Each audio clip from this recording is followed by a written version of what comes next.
এমন একটা সময় যে এমন কিছু নেই যা কিনতে পাওয়া যায় না, তবে নিজে ঘরে তৈরি করা জিনিসের স্বাদই আলাদা। আসসালামু আলাইকুম বন্ধুরা, আমি আজকে আপনাদের দেখাবো চাল কুমড়া দিয়ে কিভাবে মোরব্বা তৈরি করতে হয়। এটা আমাদের গাছের চাল কুমড়া। যেহেতু আমার পরিবারের সবাই চাল কুমড়া অনেক পছন্দ করে, তাই ভাবলাম যে তাহলে চাল কুমড়াটা দিয়ে মোরব্বা বানিয়েই ফেলি। ছেলে আমাকে চাল কুমড়াটা এনে দিল। এরপর আমি এটাকে প্রথমে 2 ভাগ করলাম, তারপরে সেটাকে খণ্ড খণ্ড করে কেটে ছিলে মাঝখানের বিচিগুলো ফেলে যতটুকু নরম অংশ সবটুকু ফেলে কেটে নিচ্ছি। যেহেতু সবার পছন্দ তাই আমি পুরো কুমড়োটা কেটে নিলাম। এদিকে আমার ছেলে আমাকে সাহায্য করছিল কুমড়োগুলো কেচতে। মা ছেলে দুজনে কেচার পর কুমড়োগুলো দেখেন কতটা সফট ও নরম হয়ে গেছে। কুমড়োগুলো কেচা শেষ হওয়ার পর ওগুলোকে সামান্য পরিমাণে চুন পানিতে মিশিয়ে 12 ঘন্টা ভিজিয়ে রাখতে হবে। আমি একটি বালতিতে কিছু পরিমাণ পানি নিয়ে তার মধ্যে চুন মিশিয়ে দিলাম। এরপর আস্তে আস্তে খণ্ড করা কুমড়োগুলো ওর মধ্যে দিয়ে দিলাম। কুমড়োগুলো দেওয়া হয়ে গেলে ওগুলোকে আমি একটু নেড়ে চেড়ে সারা রাত রেখে দেব বালতিতে ভিজিয়ে। চলে আসলাম পরদিন সকালে, দেখেন আমার কুমড়োগুলো কতটা শক্ত হয়ে গেছে। আসলে চুনের পানিতে ভিজিয়ে রাখার একটাই উদ্দেশ্য যে কুমড়োগুলো একটু শক্ত শক্ত হয়ে যাবে।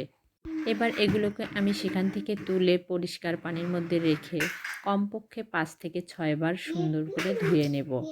যতক্ষণ পর্যন্ত না এগুলো থেকে সাদা পানি বের হবে ততক্ষণ আমি বেশ কয়েকবার পানি দিয়ে ধুয়ে নেব, পরিষ্কার পানি দিয়ে।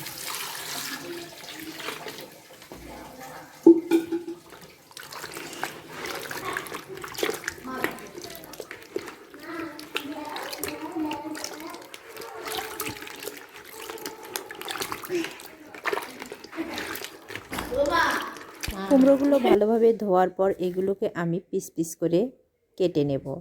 আসলে আমি চাকুটা খুঁজে পাচ্ছিলাম না, তাই বটি দিয়েই পিস পিস করে কাটছিলাম। আর ওদিকে আমি চুলায় গরম পানি বসিয়ে দিয়েছিলাম। এর মধ্যে আমার কাটা শেষ। এখন আমি গরম পানিতে একটু ভাপ দিয়ে নেব কুমড়োগুলোকে। ভাপ দিয়ে নেওয়ার পর আবার ঠান্ডা পানি দিয়ে ধুয়ে খুব ভালোভাবে চিপে চিপে যেন শুকনো শুকনো হয়ে যায় সেভাবে তুলে নেব বাটিতে। এবার আমি চিনিগুলো আগে থেকে ব্লেন্ডার করে রেখেছিলাম। এখানে আমি আধা কেজি পরিমাণ চিনি ব্লেন্ডার করে নিয়েছি। আসলে ব্লেন্ডার করে নেওয়ার একটাই উদ্দেশ্য যাতে চিনিগুলো খুব সহজেই কুমড়োর ভিতরে ভিতরে প্রবেশ করতে পারে। চিনি যে ব্লেন্ডার করতেই হবে তা নয়, আপনি শুধু চিনি দিয়েও মাখিয়ে 3-4 ঘন্টার জন্য রেস্টে রেখে দিতে হবে। আসলে চিনি দিয়ে মাখিয়ে রেস্টে রেখে দিলে ওগুলো ভিতরে ভিতরে প্রবেশ করবে। আর এদিকে আমি সেই চিনির পানিটা দিয়ে চুলায় বসিয়ে দিয়েছি, বাকি চিনিগুলো ওর মধ্যে দিয়ে দিয়েছি। আমার চাল কুমড়া ছিল 1.5 কেজি পরিমাণের মতো, এজন্য আমি 1.5 কেজি চিনি নিয়েছিলাম। তারপর চিনিটাকে আমি চুলায় গলিয়ে ওর মধ্যে কুমড়োগুলো দিয়ে খুব ভালোভাবে নাড়াচাড়া করতেছিলাম।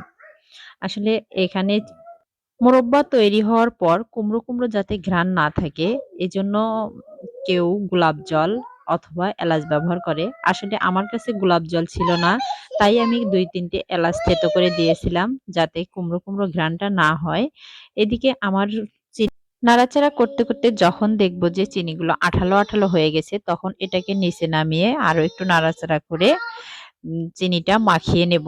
মাখানো হয়ে গেলে এগুলোকে এবার শুকাতে দেওয়ার পালা। আমি সেগুলো ছেলে সহ একটা ট্রেতে করে শুকাতে দেব, এজন্য বিছিয়ে নিচ্ছিলাম। দেখুন আমার কুমড়োর গায়ে চিনিগুলো কত সুন্দরভাবে লেগে গিয়েছে এবং ভিতরটাও অনেক রসালো রসালো হয়েছে।